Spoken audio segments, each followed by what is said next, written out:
Tuesday, 3 p.m., just our normal time. We are always coming around this time. Instead of taking a nap, we study something small. And the small knowledges are useful. So today, this 30 minutes, I am only going to give you a snippet of accounting. So, the magic question is the best accounting method I should use for my business. So to make me pay less taxes, keep more cash flow, and what is the best? The answer is depends. So while I'm not giving you an answer, but I will give you a thought process so you can help yourself to decide on that. And you can see with our webinars, every time you're looking for some answers, I want to show you where to find that answer. You don't have to stay at 3 p.m. waiting for Ying to show up, and you can look into the YouTube channel. Let me show you. So right now, you're looking at our YouTube channel, aren't you? And right here, you see that search button right here? If you type into anything, accounting,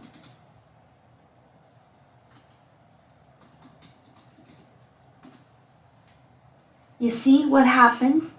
It tells you cash accounting, and those are things that you want to know. So we have a lot of videos related to accounting, right? Just to give you a taste of it. Of course, our website, you can come to our website to find out information as well. Go into appointment button.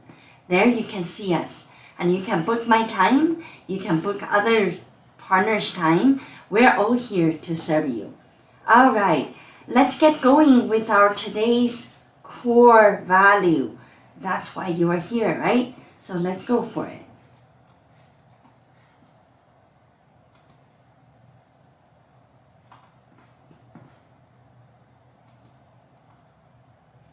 Best accounting method for business tax? And the answer is, yes, there is one, but depends. So about our firm, you're here, so I want you to know about us. And we are here for more than 26 years. And we collectively speak 10 different languages, and we have 10,000 plus clients worldwide, right? And knowing who we are is important. That gives you a sense of security, a sense of reliance that you can put upon us, right? And we are now in the process of opening up our Houston branch in June of 2024. Yes, this year. And talking about credential of myself, and I want to make a note to you that I served on National Taxpayer Advocacy Panel. This is a federal advisory committee, provide advices to IRS. I served on there for 3 years. I also have two books that I wrote. One is Appointment with Ying at 8 a.m. The other one is Appointment with Ying at 10 a.m. I'm writing 2 p.m. Right now. Hopefully I will get that rolling out. I wouldn't say no way this year. It does take time. I would say next year sometime. I hope to get the 2 p.m. out. Obviously, our 2 p.m. is about expanding the business. So while I'm doing that for Community CPA, I am guiding clients to do that for their own business. So all of these stories need to come into our book. Today, I was talking to one of our business clients, and he said that, Ying, I can be in your book because I'm expanding. It is so amazing. I at least have 3-4 people over the past month or so telling me that I'm in your expanding book. That is so true. So I make note and I'm going to write about them. So when you read my book, it's all about our story. The story that is so close to you, you can make it happen easily. If I tell you a Elon Musk story, you're not going to make it happen tomorrow as Elon Musk. And there is just one Elon Musk for centuries, right? So, but the story I tell in the book is very daily. It is a ordinary business people's story that is helpful because, as much as think we are amazing and we are ordinary. So we want to be successful among the ordinaries, and then you read this book and you will do just that.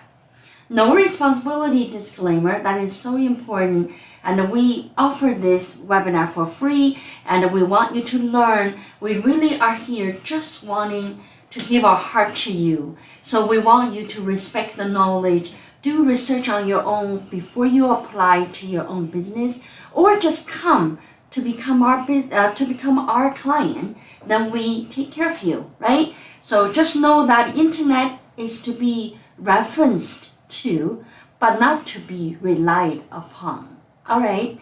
So that it would be my one sentence advice to all these vast internet informations out there.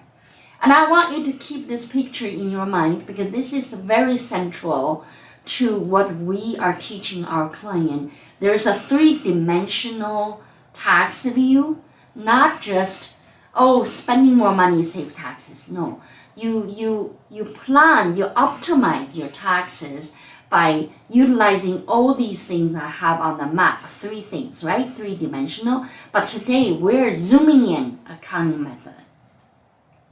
So what is accounting method in general? Accounting method in general is just cash method, accrual method. It is so simple. And you may say that, how come I just don't know I even have a method? I didn't know.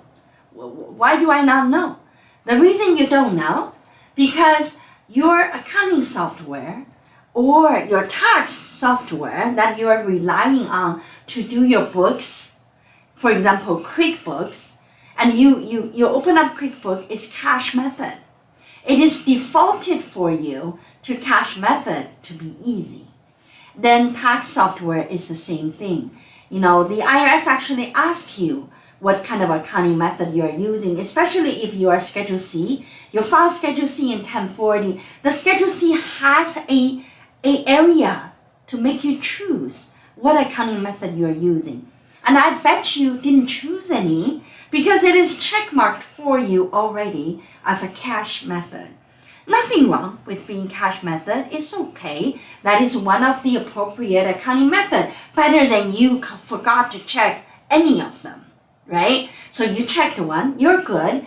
And if you want to change yourself from cash accounting to accrual, from accrual to cash, after this 30 minutes, you may just like, I want to change. Then if you are going to do that, this is the form for you to change. It's called application for change in accounting method. You see that, right? So I want you to know this form. So the cash method and accrual method has to be small businesses tool. Small business has a definition within the IRS world.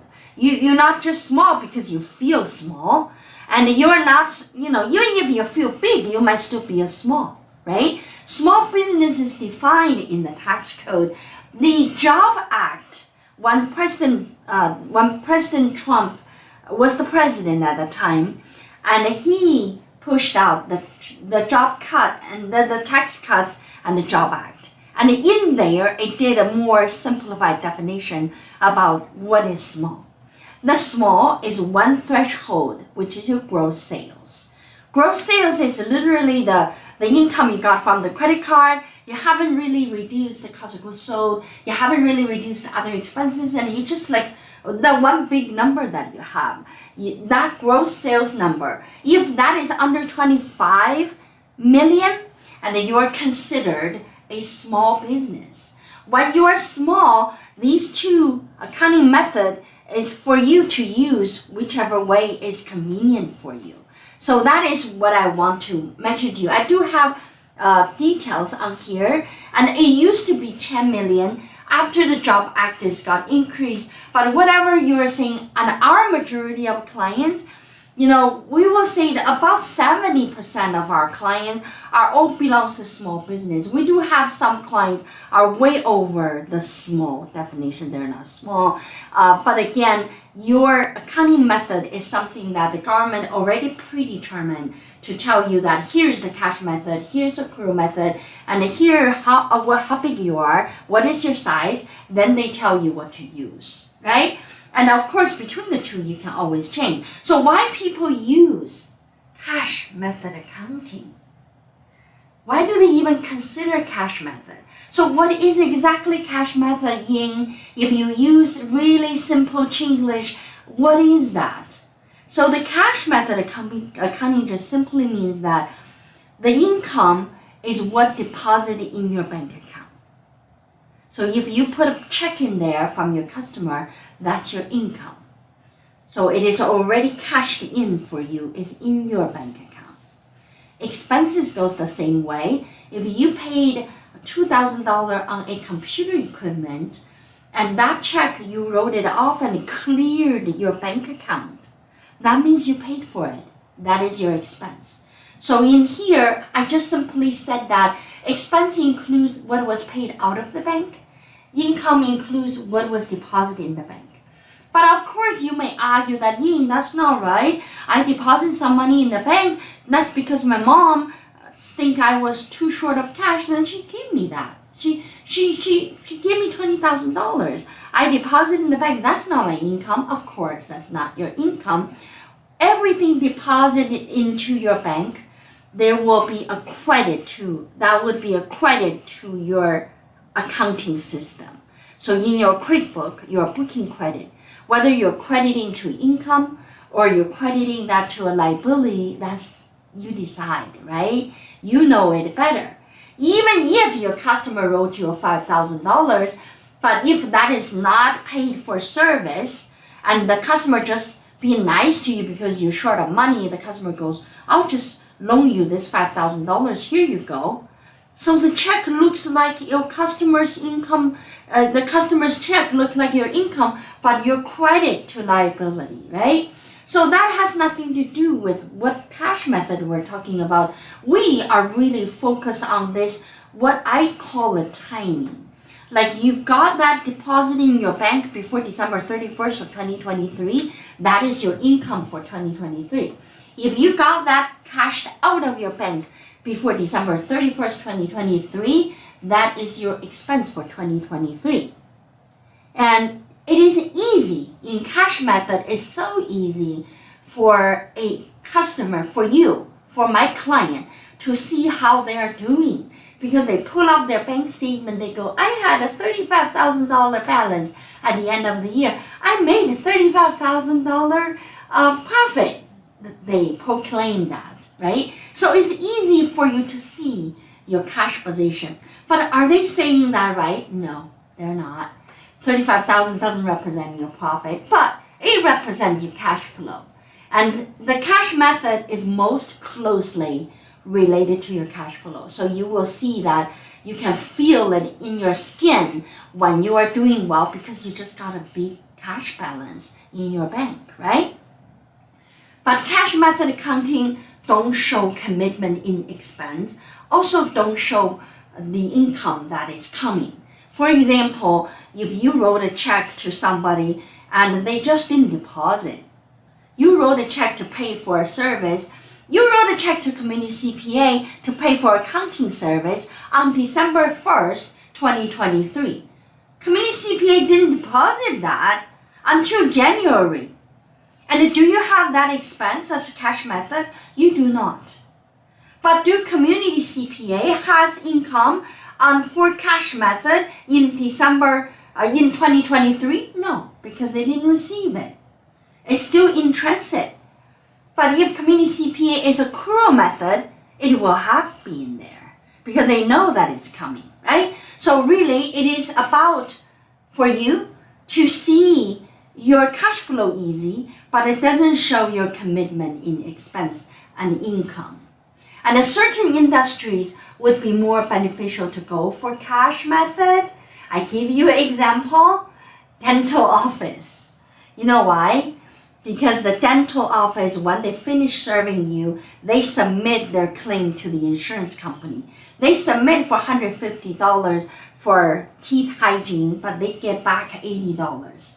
You can imagine if they're not on cash, they just book the $150 thinking they're gonna get it. They don't. They only get a portion of it. So it is so much easier to just wait for the money to come in to account for the income. Am I right? So cash method. That's why a lot of physicians, doctor's office, and a lot of professional service companies are on cash method. Makes sense to you, right?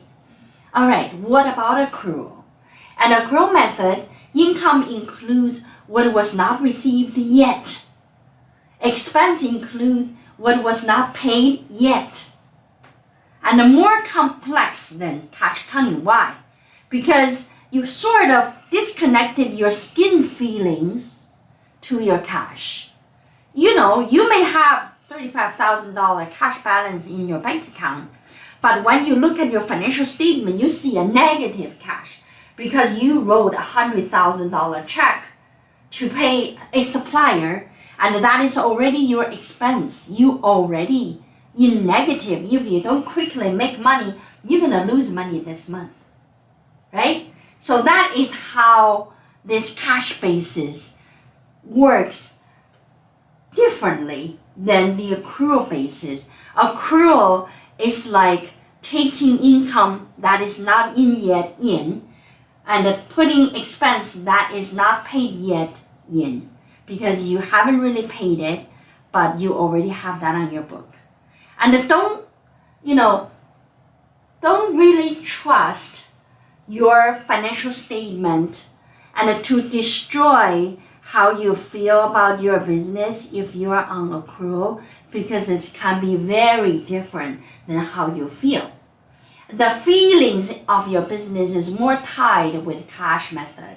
It's less so with accrual, especially if you're a big business. That's why when business gets big, you have this controller's position, you have people do analysis, you have a report that goes with GAAP standards, you also have operational report that for manager and partner to see. So it is a very different set of requirement once the business becomes big. But while you are small and you can do accrual, but you want to be clearly understanding which part of income is not yet coming but is already included in your income.